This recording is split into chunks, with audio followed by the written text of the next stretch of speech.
Hello friends, আজকে আমরা এসেছি সায়েন্স সিটিতে। অনেকদিন ধরে রায়কে নিয়ে সায়েন্স সিটি আসার অনেকদিন ইচ্ছে ছিল। রায়ের পরীক্ষা হয়ে গেছে, স্কুল ছুটি, সেই সুযোগে আজকে আমরা সকাল সকাল বেরিয়ে পড়েছি। আজকে আমরা এসেছি কলকাতার বুকে তৈরি হওয়া একটি উল্লেখযোগ্য দর্শনীয় স্থান, যেটা আমরা বলতে পারি, যেখানে বাচ্চা থেকে বুড়ো সবারই এই জায়গাটা খুব ভালো লাগবে, সেই সায়েন্স সিটিতে। তো চলুন, সায়েন্স সিটিতে আমরা এখন ঢুকবো। টিকিট কাউন্টার এখনো যায়নি, টিকিট কাউন্টার কাটবো, কত টিকিটের কি আছে সে সমস্ত ইনফরমেশন আপনাদের জানাবো। এছাড়া কী কী চড়বো, তার এক্সপিরিয়েন্স কেমন হবে, সমস্ত কিছু আপনাদের সঙ্গে শেয়ার করব। তো চলুন শুরু করা যাক আজকের সায়েন্স সিটি ভ্রমণ। আর আমাদের এই ভিডিও যদি আপনাদের ভালো লাগে তাহলে অবশ্যই করে আমাদের চ্যানেলকে লাইক, শেয়ার অ্যান্ড সাবস্ক্রাইব করবেন। আর সাবস্ক্রাইব করার সময় পাশে থাকা নোটিফিকেশনের বেল আইকনটি অবশ্যই প্রেস করবেন, তাহলে যখনই আমরা কোনো ভিডিও আপলোড করব তার ইনস্ট্যান্ট নোটিফিকেশান আপনাদের কাছে চলে যাবে। আপনাদের সকলের সাপোর্ট আমাদের একান্ত প্রয়োজন। আমাদের ভিডিওগুলো দেখবেন, আপনাদের উল্লেখযোগ্য মতামত শেয়ার করবেন। তো চলুন শুরু করা যাক আজকের ভিডিও।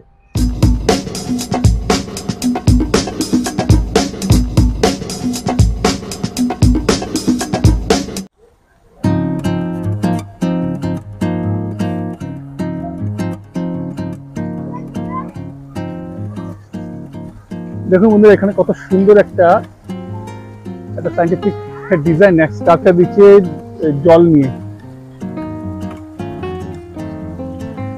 Very nice. আমরা টিকিট কাউন্টার কাছে এসে পৌঁছেছি। এবার আমরা টিকিট কাটবো, টিকিট কেটে এবার আমরা ভিতরে ঢুকবো। পার হেড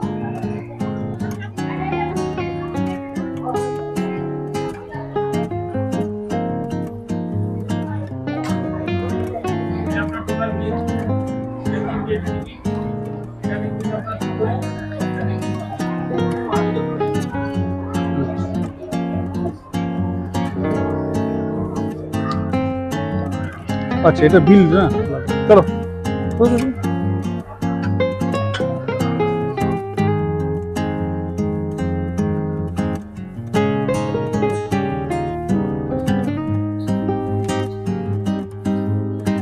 আমরা কেটেছি 210 টাকার যে কম্বোটা, সেটায় যেখানে তিনটে এমনি এন্ট্রি আছে, তিনজনের মানে এন্ট্রি আছে। একটা আছে হচ্ছে আপনার স্পেস থিয়েটার, যেটা 3D স্পেস থিয়েটার, যেখানটায় 100 টাকা করে লেগেছে এক একজনের, টোটাল 300 টাকা। আর হচ্ছে আরেকটা হচ্ছে যে প্যানোরামা হিউম্যান এভলিউশন, সেটা নিয়েছি, সেটাকে পড়েছে আমাদের 50 টাকা করে, 150 টাকা। তো তিনজনের 210 টাকা যে কম্বোটা, সেটা নিয়েছি। এছাড়া আরও কিছুগুলো যেগুলো আছে সেই সমস্তগুলো আমরা টাইম অনুযায়ী দেখবো, ওখানে গিয়ে আলাদা করে টিকিট কাটবো। টাইমটা কীরকম থাকে তার উপর বেস করে আমরা সেইগুলো নেবো। হাতে যদি টাইম পাই তাহলে সেগুলোকে আমরা দেখবো। রোপওয়েটায় কোনো কম্বোর মধ্যে ইনক্লুডেড নয়। তো এই 210 টাকার যে কম্বোটা আছে তার মধ্যে এই তিনটে জিনিস রয়েছে, এন্ট্রি ফি আর প্যানোরামা 3D আর হিউম্যান এভলিউশন। আর 330 টাকা যেটা আছে তার মধ্যে আরও কয়েকটা জিনিস রয়েছে। রোপওয়েটা কোনোটার মধ্যে ইনক্লুডেড নয়। এবার সময় থাকলে তারপরে আমরা বাকিগুলোকে আলাদা করে টিকিট কেটে ট্রাই করবো। 1997 সালের 1 জুলাই শুরু হয়েছিল সায়েন্স সিটির জার্নি। প্রায় 50 একর জমির উপর গড়ে উঠেছে কলকাতার এই অন্যতম মুকুট সায়েন্স সিটি।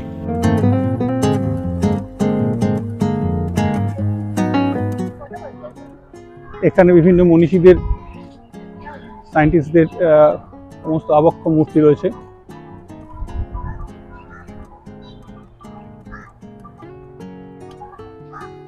জাহাঙ্গীর ভাবা,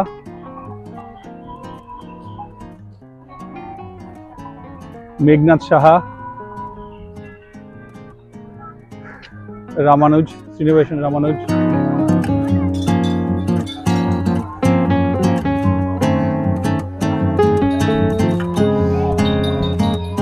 এখানে চিলড্রেন্স একটা প্লেইং এরিয়া রয়েছে,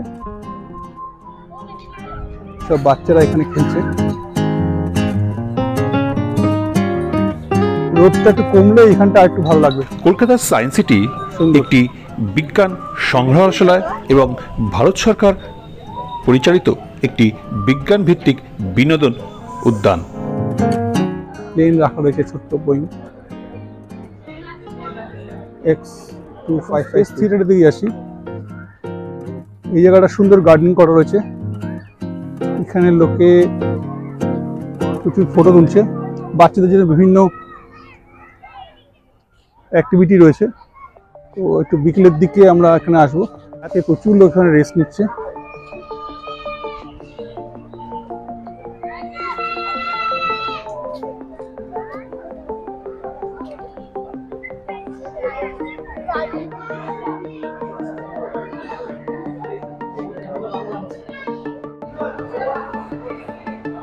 থিয়েটারে আমরা এন্ট্রি করছি।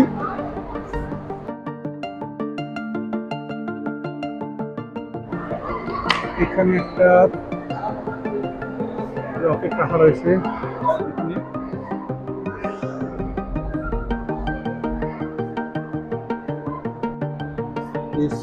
ইন্ডিয়ার যে সমস্ত সাকসেস সেগুলোকে এখানটা রাখা রয়েছে,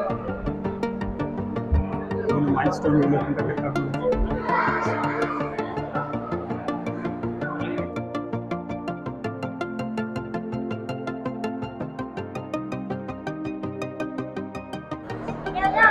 সায়েন্স সিটি অডিটোরিয়ামটা যেটা আছে তার একটা রেপ্লিকা,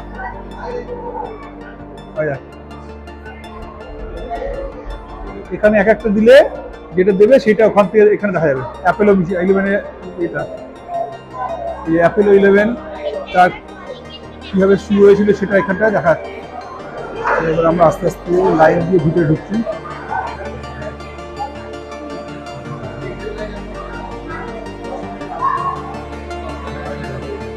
টিকিট চেক হয়ে গেল, এবার আমরা ভিতরে ঢুকবো। এখান থেকে চশমা দেবে,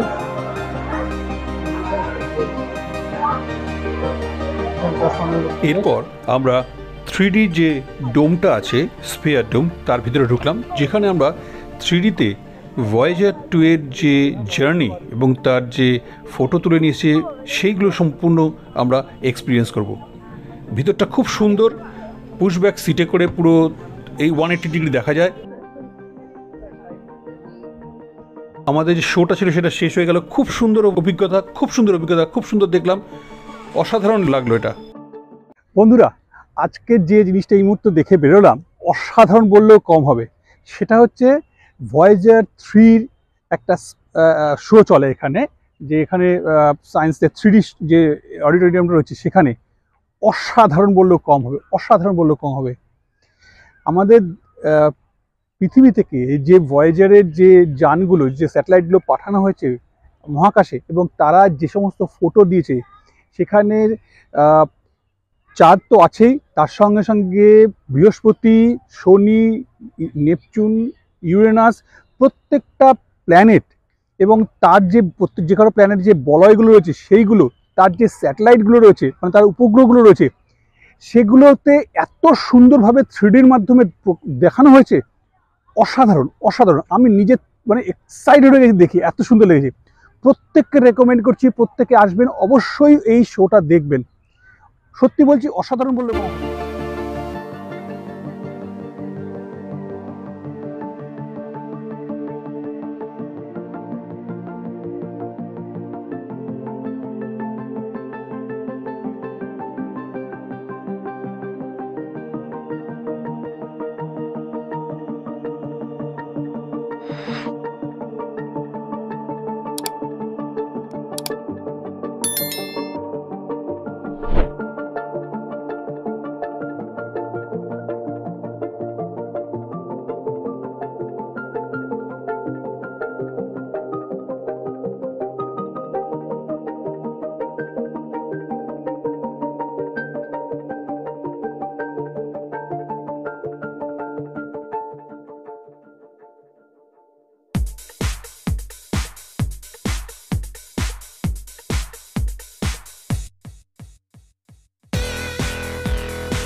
এরপর আমরা এগিয়েছিলাম সায়েন্স এক্সপ্লোরেশন হলের দিকে, যেখানে আমরা হিউম্যান ইভলিউশনের যে শো আছে সেটা আমরা দেখব। টিকিট অলরেডি আমাদের কাটা রয়েছে, তো এবার আমরা ভিতরে এন্ট্রি নেব। যারা আগে টিকিট কেটে আসেননি তারা এখানকার টিকিট কাউন্টার থেকেও টিকিট সংগ্রহ করতে পারে। এখানে রয়েছে ডার্ক রাইড আর হিউম্যান এভলিউশন শো, এই দুটো টিকিট এখানে আপনারা পেয়ে যাবেন। Evolution of light dark ride আছে 50 টাকা, আর প্যানোরামা অন হিউম্যান এভলিউশন সেটা আছে 60 টাকা। এটা এখান থেকে টিকিট নিতে। হিউম্যান এভলিউশনের যে শোটা সেটা হচ্ছে এই বিল্ডিংয়ে ঢুকে রাইট সাইডের ফার্স্ট ফ্লোরে। আমরা উপরে উঠে এলাম।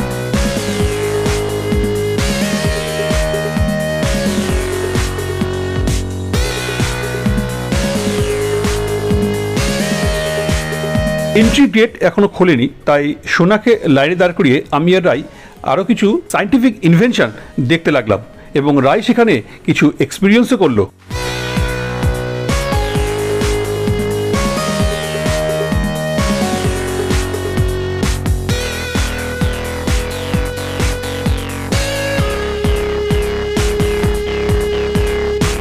এন্ট্রি গেট ওপেন হওয়ার পরে আমরা হিউম্যান এভলিউশনের যে শো দেখার যে থিয়েটারটি আছে তার ভিতরে প্রবেশ করলাম।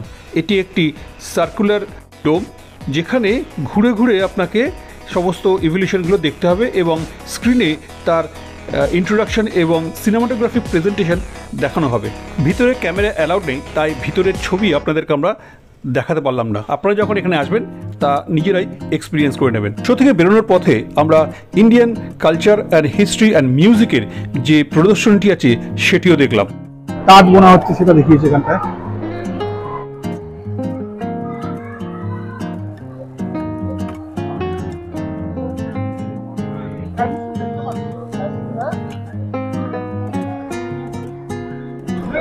নৌকা তৈরি হচ্ছে সেটা দেখাচ্ছে।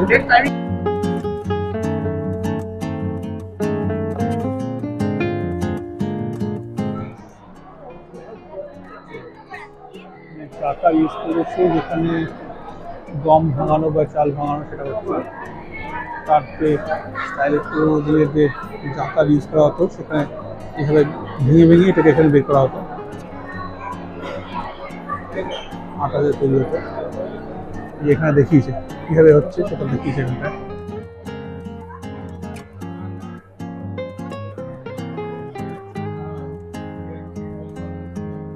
যন্ত্রটা লিপি, এটা আগেকার দিনে পাথরের উপরে এভাবে বিভিন্ন ভাষা লেখা হতো।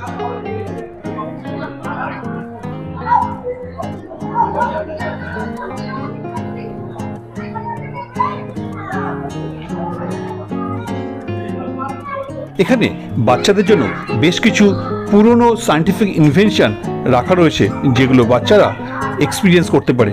রাই খুঁজে খুঁজে সেগুলোতে গিয়েও তার হাত লাগালো এবং বোঝার চেষ্টা করলো।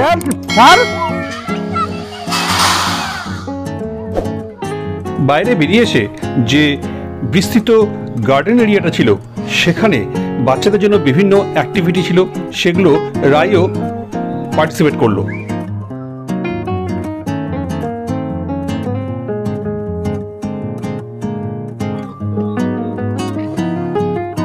যাও ভিতরে যাও।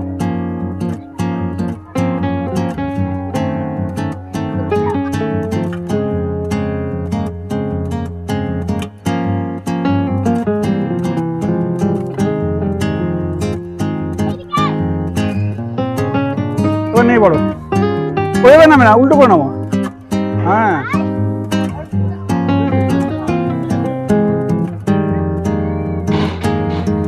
এই গার্ডেন এরিয়ার মাঝখানে আজাদী কি অমৃত মহোৎসব যে 75 বছর উপলক্ষে তৈরি করা হয়েছে একটি সুন্দর স্কাল্পচার।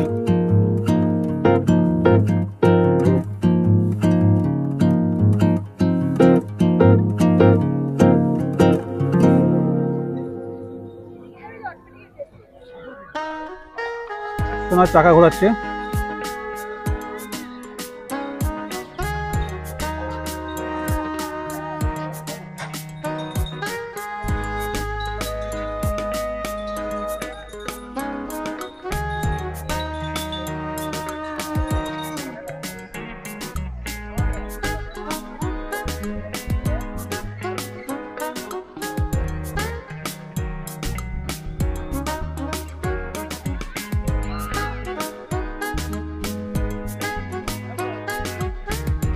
এরপর আমরা এগিয়ে চললাম আর্থ এক্সপ্লোরেশন হলের দিকে।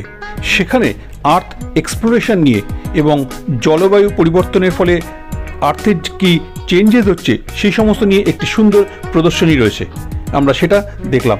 আপনারাও আসবেন, অবশ্যই এই প্রদর্শনীটি দেখবেন। এখানে এন্ট্রি ফ্রি। এটি একটি ইগলু। এস্কিমোরা যেখানে নর্থ পোলে যেভাবে থাকে সেটি এখানে দেখানো হয়েছে। এই একজন এস্কিমোর একটি মডেল তৈরি করে রাখা হয়েছে। হাতগুলো দেখুন, একদম মনে হচ্ছে যেন অরিজিনাল মানুষ বসে রয়েছে।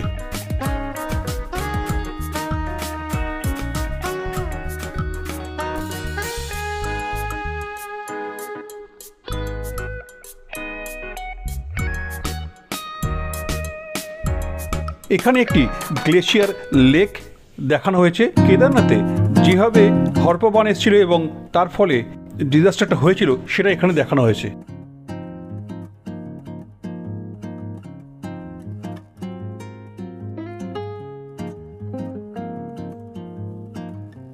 এই সেকশনে সমুদ্রে কীভাবে ঢেউ ওঠে এবং তার ফলে সেই ঢেউয়ে এসে যখন পার্শ্ববর্তী এলাকার উপরে পড়ে তার ফলে কি ইম্প্যাক্ট হয় সেটা বোঝানোর চেষ্টা করা হয়েছে।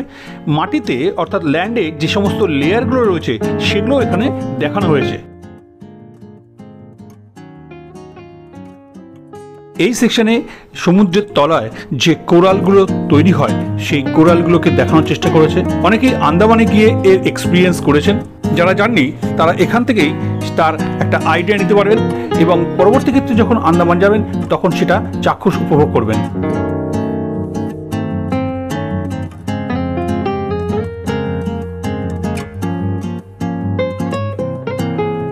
গ্লোবাল ওয়ার্মিংয়ের ফলে বিগত কয়েক দশক ধরে আমাদের প্রকৃতির উপরে যে ইম্প্যাক্ট হচ্ছে সেটিকে এখানে একটি তথ্যচিত্রের মাধ্যমে দেখানো হয়েছে। চলুন আমরা এটা দেখে নেই।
এরপর আমরা এই আর্থ এক্সপ্লোরেশন হলের সেকেন্ড ফ্লোরে এলাম।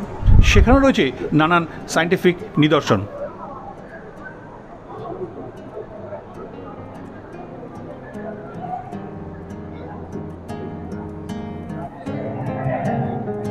এখানে টেম্পারেচার কোন সালে কিরকম ছিল সেটা বুঝিয়েছে।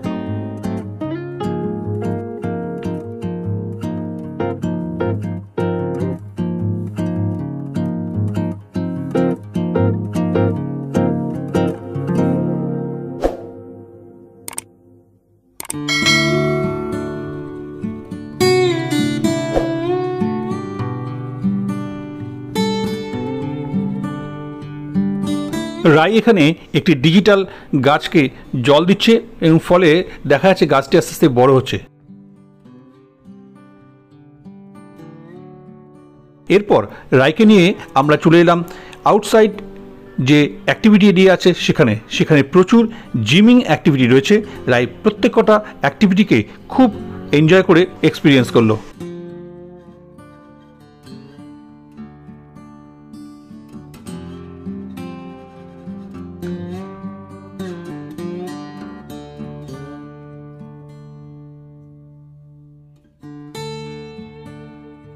এবার আমরা এসে বসলাম মিউজিক্যাল ফাউন্টেনের কাছে। প্রত্যেক দিন সন্ধেবেলায় এখানে মিউজিক্যাল ফাউন্টেন হয়, সেটা দেখতে খুব সুন্দর লাগে। গানের তালে তালে ফাউন্টেনগুলো যখন উঠে খুব সুন্দর লাগে, তার সঙ্গে রয়েছে আলোর খেলা। সব মিলিয়ে এই ব্যাপারটি সত্যি খুবই উপভোগ্য হয়েছিল। চলুন আমরা সবাই মিলে সেটাকে এনজয় করি।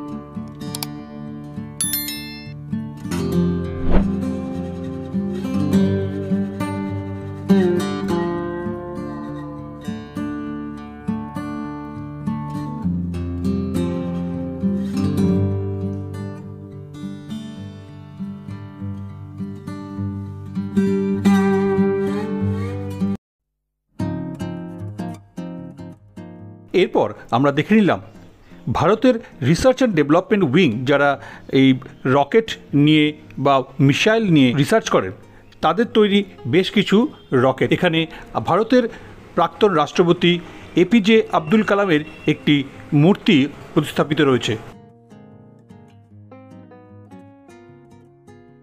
এরপর আমরা গেলাম রোপওয়ে চড়ার জন্য।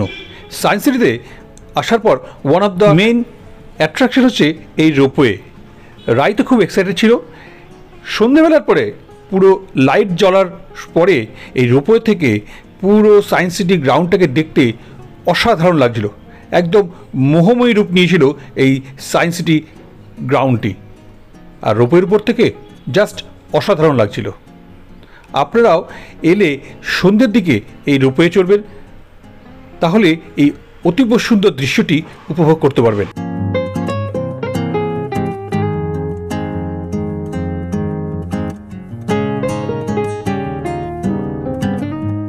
রোপওয়ের উপর থেকে মা ফ্লাইওভারের আলো ঝলমল দৃশ্য, পিছনে রয়্যাল বেঙ্গল হোটেলটিরও দেখতে অসাধারণ লাগছিল।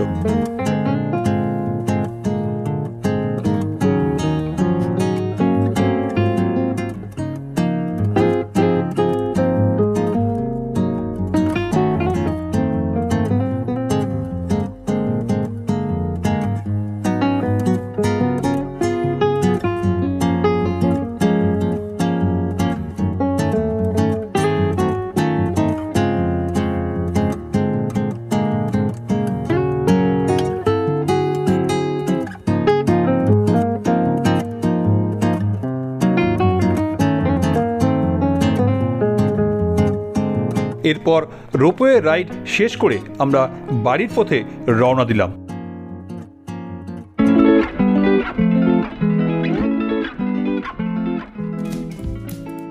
আমাদের আজকের ভিডিও এই পর্যন্তই। আমাদের এই সায়েন্স সিটি ভ্রমণ ভিডিওটি যদি আপনাদের ভালো লাগে তাহলে আমাদের চ্যানেলকে লাইক, শেয়ার অ্যান্ড সাবস্ক্রাইব অবশ্যই করবেন। আপনাদের মূল্যবান মতামত কমেন্টের মাধ্যমে আমাদেরকে জানাবেন। ভবিষ্যতে যাতে আমরা আরও উন্নতি করতে পারি তার জন্য আপনাদের সাপোর্ট একান্তই প্রয়োজন।